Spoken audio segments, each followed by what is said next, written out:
भगत राम पिछले कई सालों से शहर में होने वाले भंडारों में कढ़ी चावल बनाता आ रहा था। आज भी एक धार्मिक आयोजन में कढ़ी चावल का भंडारा बांटा गया था, जिसमें भगत राम भंडारा बनाकर घर लौटा था। ये लो पानी। और सब ठीक से हो गया? आज भीड़ होगी बहुत। हाँ, भीड़ तो बहुत थी मंदिर में। काफी बड़ी अवस्था में भंडारे का आयोजन था, पर आज फिर रमेश भैया और मदन भैया अपने पूरे परिवार के साथ पहुंच गए थे। सुशीला भाभी और सरिता भाभी दोनों ने बर्तन भरवा लिए। बोली कि रात को रोटी नहीं बनानी पड़ेगी, वही काम आ जाएंगे। अरे तो उन्हें मना कर देते ना कि तुम तो वहाँ भंडारे का खाना बनाने गए हो।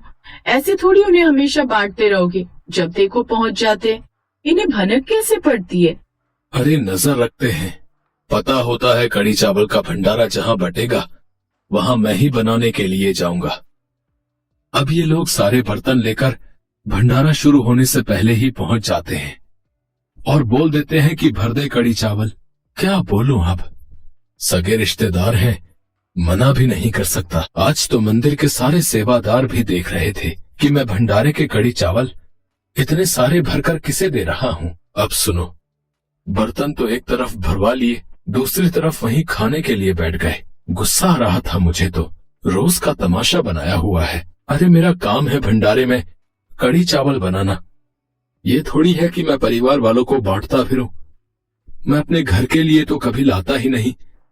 सोचता हूँ अच्छा नहीं लगेगा। कई बार भंडारे वाले बोलते हैं कि तुम घर के लिए ले जाओ, पर मैं मना कर देता हूँ। पर ये लोग तो मुझे बहुत तंग करते हैं। अब क्या करे, तुम्हारे सगे भाई भाभी हैं, मैं भी कुछ नहीं बोल सकती। भगत राम बहुत परेशान हो चुका था। उसके अपने सगे रिश्तेदारों ने उसे बहुत तंग किया हुआ था। वो लोग इस चीज को नहीं समझते थे कि भगत राम तो थोड़े बहुत पैसे कमाने के लिए बेचारा भंडारों में कढ़ी चावल बनाने का काम करता है। अगर किसी दिन किसी ने कुछ कह दिया तो वो तो काम से चला जाएगा ना, उसे तो लोग बुलाना ही बंद कर देंगे। अरे भगत, ये मेरे साले भी आए हैं। मैंने इनसे कहा था कि अपने घर की ही बात है। मैंने बताया था इन्हें कि तुम भंडारों के कढ़ी चावल बनाते हो। अब इन लोगों का भी मन हुआ कि जब घर के लोग खाना बना रहे हैं तो खाना चाहिए। मैं सबको साथ ही ले आया हूँ। एक काम कर, तू हम सबके लिए कढ़ी चावल पत्तल में परोस दे। हैं, हम सब यहीं खा लेंगे बैठकर, गर्मा गर्म। देवर जी, मैं रोटी का टिफिन ले आई हूँ, आप इसमें भी भर देना। मैं भैया के हाथ अपने मायके भिजवा दूंगी। उस दिन तो हद ही हो गई। अब भगत राम ने सोच लिया था कि कुछ न कुछ तो करना पड़ेगा, नहीं तो उसके भाई भाभी की आदत बहुत ज्यादा बिगड़ जाएगी। अरे सरला, कल दोपहर की और रात की रोटी रहने दे। सुना है शहर के बहुत बड़े व्यापारी मोहनलाल जी मंदिर में कढ़ी चावल का भंडारा करवा रहे हैं। हाँ रमेश भैया, बहुत सुना है आपके भाई के बारे में कि वो भंडारे में कढ़ी चावल बहुत स्वाद बनाते हैं। अगर आप कहो तो हम भी आपके साथ चल लें क्या? हमने भी बहुत समय से भंडारे के कढ़ी चावल नहीं खाए। हाँ हाँ, क्यों नहीं। अरे अपना भाई बनाता है भंडारे में कढ़ी चावल, इसमें पूछने वाली क्या बात है। सारे कढ़ी चावल की दावत उड़ाएंगे। चलो चलते हैं। इधर भगत के दोनों भाई अपनी खिचड़ी पका रहे थे, उधर भगत अपने भाइयों को सबक सिखाने और सही रास्ता दिखाने की योजना बना रहा था। हाँ, ठीक कह रहे हो, अब ऐसा करना बहुत जरूरी है। अब तो ये रोजाना की आदत मुझे भी नहीं लगता कि ये सही है। कोई बात नहीं, अपने सगे रिश्तेदार हैं तो उनको भी तो सही राह दिखानी चाहिए। तुम बिल्कुल ठीक कर रहे हो। ठीक है, अच्छा जा रहा हूँ, फिर शाम को लौटूंगा। भगत राम भंडारा बनाने के लिए मंदिर में पहुँचता है। मंदिर के बाहर उसे अपने सारे घर वाले खड़े हुए दिखाई दे जाते हैं। अरे ये लो भगत आ गया। अरे भगत, अरे हम तेरा ही इंतजार कर रहे थे। वैसे कढ़ी चावल बनाने में कितनी देर लगेगी? आज हमारे साथ बहुत सारे मेहमान आए हैं, कितनी देर में बना लेगा तू? बस भैया, मंदिर में पहुंचकर बनाना शुरू कर रहा हूँ प्रसाद। देखो जितनी देर बनने में लगेगी उतनी देर का ही समय लगेगा। आओ, आप लोग सब अंदर तो आओ। भगत के भाई भाभी, उनके पड़ोसी, उनके रिश्तेदार, उनके दोस्त सब मंदिर के अंदर पहुंचते हैं। भगत उन्हें मंदिर की रसोई जहाँ पर भंडारा बनना था वहाँ चलने के लिए कहता है। आ जाओ आप सब वहीं पीछे ही आ जाओ, मैं वहीं बनाने के लिए जा रहा हूँ। हाँ ठीक है, चलो भाई सब चलते हैं। सरला भाभी, सरिता भाभी, एक दिक्कत है।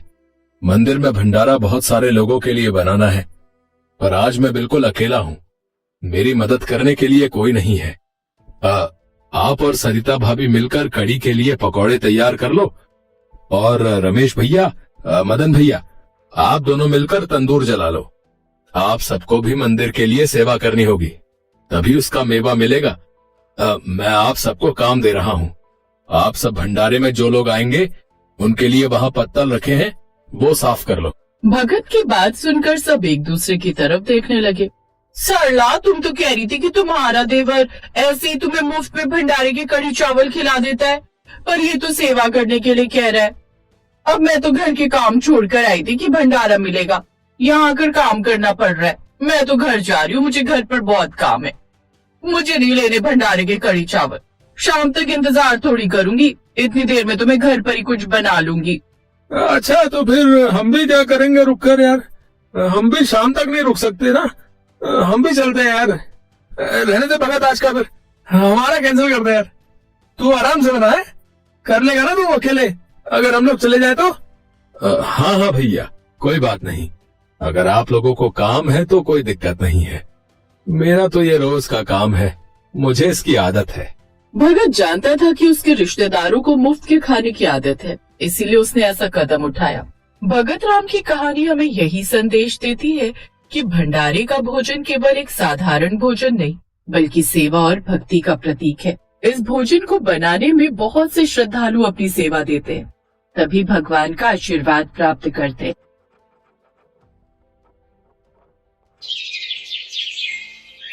मंगरू हर रोज शेफाली की तारीफ करता था।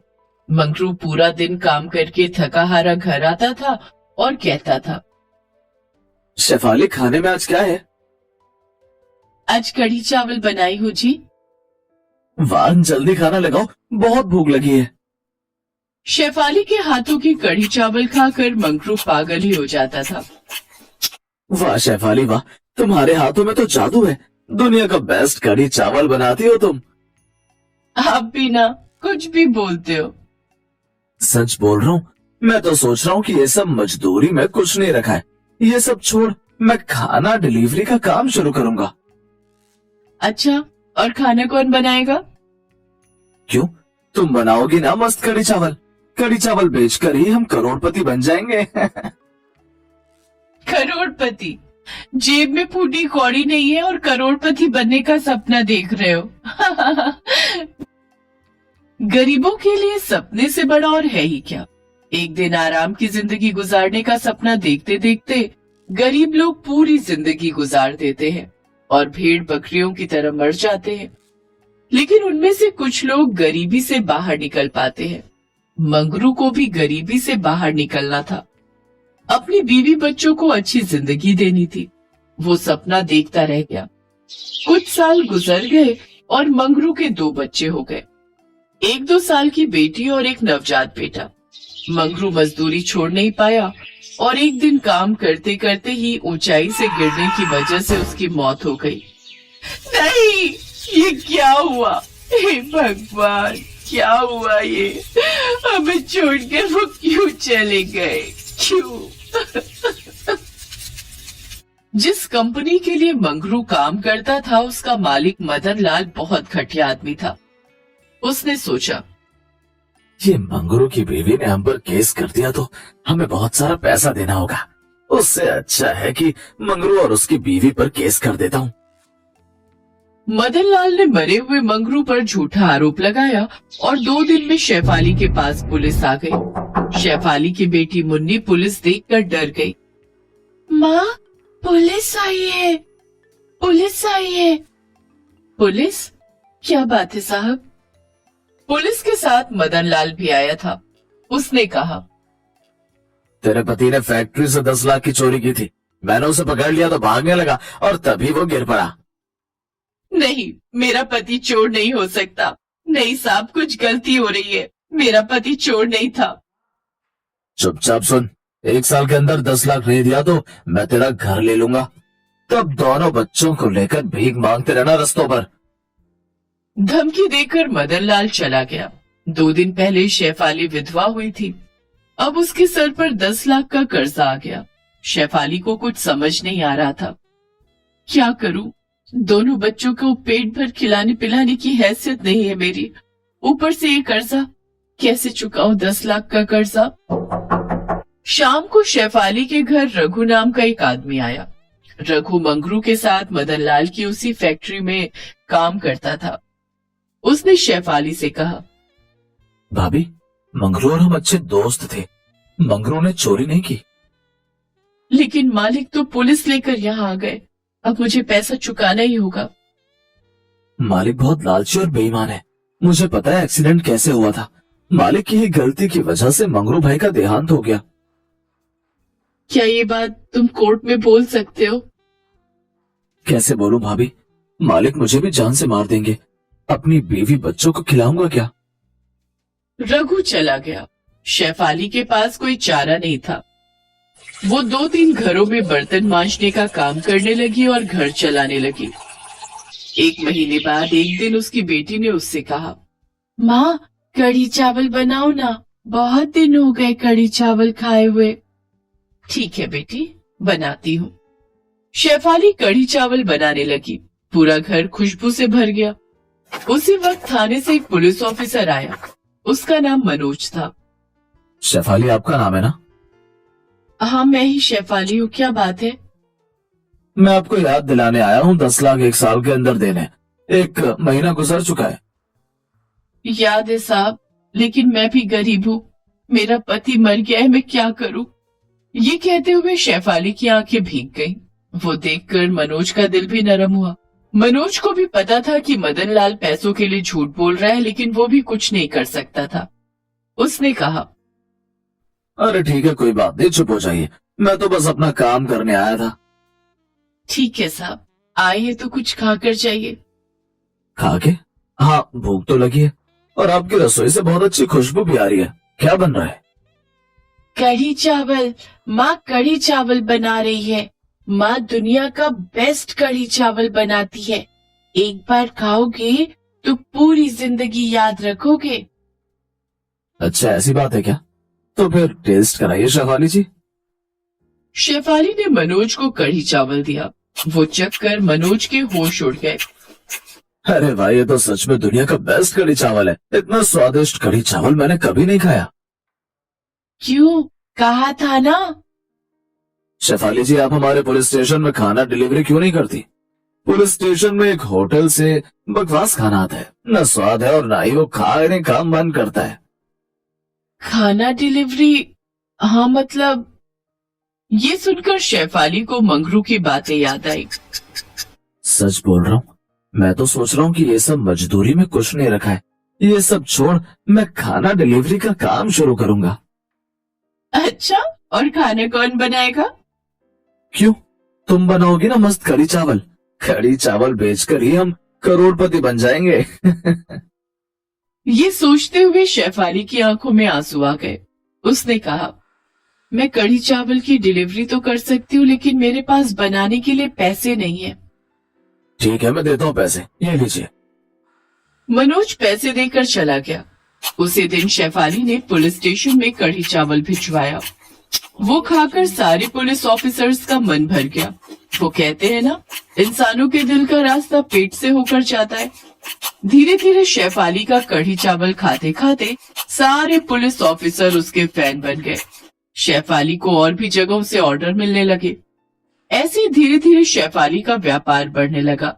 लेकिन उधर मदन लाल गुस्सा हो गया और एक दिन पुलिस स्टेशन आकर उसने सभी ऑफिसरों को बहुत छाड़ा। तुम सब निकम्मे हो। एक औरत से 10 लाख नहीं वसूल सकते। लानत है तुम पर। मदन लाल की बातें किसी को हजम नहीं हुई और ऊपर से शेफाली ने सबका दिल जीत लिया था। सभी को पता था कि मदन लाल झूठ बोलकर पैसा हड़पना चाहता है। इसीलिए सभी ने मिलकर एक प्लान बनाया। मनोज ने शेफाली को थाने बुलाया और उससे मदन लाल के खिलाफ कोर्ट में सच बोलने के लिए कहा। मैं तो सच बोल दूंगी, लेकिन सबूत नहीं है। मैं ऐसे एक आदमी को जानती हूँ जो मदन लाल के खिलाफ कोर्ट में बोल सकता है, लेकिन वो डरा हुआ है। ठीक है, हम उसका डर दूर करेंगे।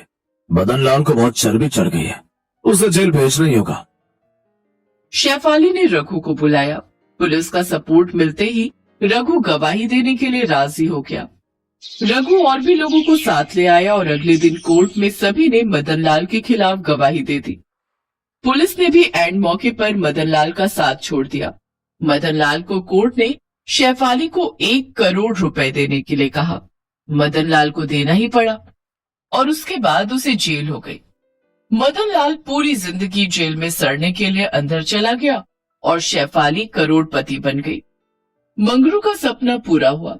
शेफाली के कढ़ी चावल ने उसकी जिंदगी बदल दी और उसके बाद से शेफाली खुशी खुशी जीने लगी और कढ़ी चावल रेस्टोरेंट खोलकर कढ़ी चावल बेचती रही।